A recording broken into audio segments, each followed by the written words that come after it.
পই পই করে হিসাব রাখতে হবে যে আপনার দুঃসময়ে কে ছিল না। পই পই করে হিসাব রাখবেন, ডায়েরিতে দরকার লাগলে লিখে রাখবেন যে কখন চারানা চেয়েছিলাম, একটা সাপোর্ট চেয়েছিলাম, কে দেয় নাই আর কে দিয়েছে। যারা দিয়েছে তাদেরকে মাথায় তুলে রাখবেন, আর যারা দেয় নাই তাদেরকেও কাছে রাখবেন। Because you must keep your enemies closure.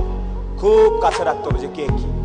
এমন কিছু বন্ধু থাকা লাগবে, রাত 2টার সময় মইরা গেছেন, বাইরে বৃষ্টি হচ্ছে, আপনার খবর পাওয়ার পরে সে ওখান থেকে ছুটে চলে আসবে। আর বাকি বন্ধু যাদেরকে বন্ধু মনে করতেছেন সে ভাবে মইরেই তো গেছে, এখন তো বৃষ্টি হচ্ছে, গিয়া কি হবে, কালকে সকালে যাব। এই গ্রুপ থেকে দূরে থাকতে হবে। যেই বন্ধুগুলা বলবে যে বৃষ্টি টিষ্টি কিচ্ছু বুঝি না, ও সমস্যায় আছে, এখনই যাব, এইরকম একটা গ্রুপ খুঁজে বের করবেন। আপনার জীবনে আর কিছু চাওয়ার নাই, পরিবার, স্বাস্থ্য আর এরকম কিছু ফ্রেন্ডস আছে, আপনি অলরেডি সুপার সাকসেসফুল। পৃথিবীর সর্বোচ্চ ধনী ব্যক্তি থেকে